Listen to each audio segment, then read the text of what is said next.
الحمد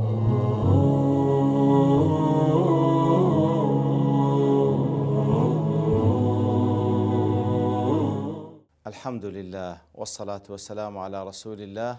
وعلى آله وصحبه ومن والاه. السلام عليكم ورحمة الله. برزان خوش حالم لألقيت شينوي لبرنامج رامان لقرآن دابيم وخزمتان بمن بس رزامدي رب العالمين وهي وادان إيو أزي السودي لور بقرن.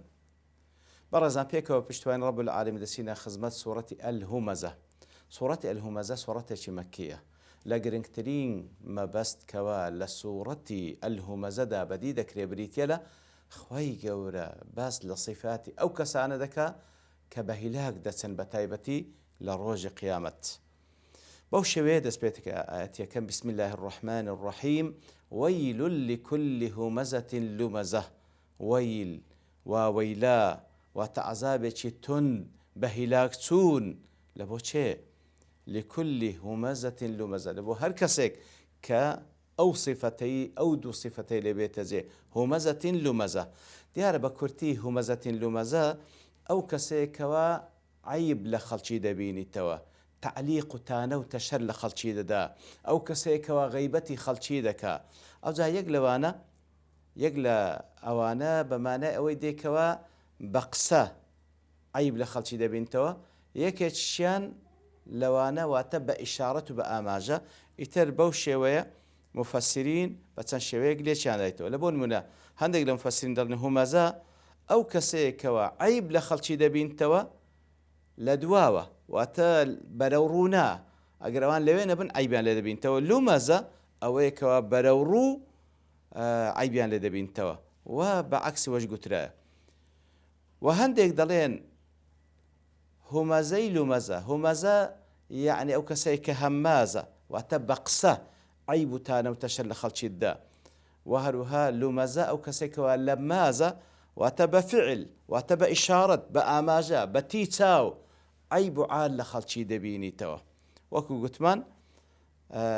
بوشيوية ليك دريتو وكو إمام رازي رحمة خوالي بكباس لو خلافة ذكا لبيني مفسرين لليك دانوي أو دو لفظة دلي بزانك همو أو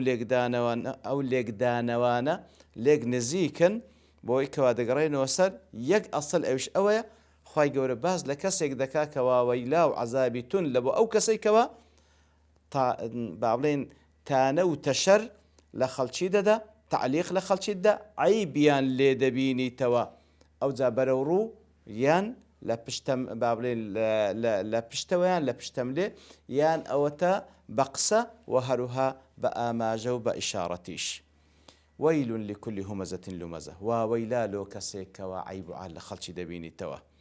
وهرها صفة إشكال الذي جمع مالا وعدده أو كسيك ومالي زوري كوكردي توا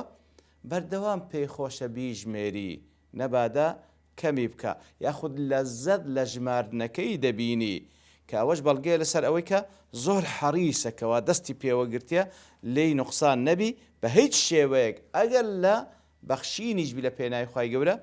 ني بخشي لبرتي او هند حريصة لسر او مالي يحسب ان ماله اخلده وقمان دبا وتصور دكا او كسي كوا هند حريصة لسر او مالي بخيلي بيدكاناي بخشي وتصور دكا قماني وايا كوا أو مالا هتا هديه ليتو لدنيا واتا أو مالا دبيت السبب وكوا هتا لدنيا دا بمينيتوا خوابنا من ده وصلى الله وسلم على نبينا محمد وعلى آله وصحبه أجمعين وآخر دعوانا الحمد لله رب العالمين.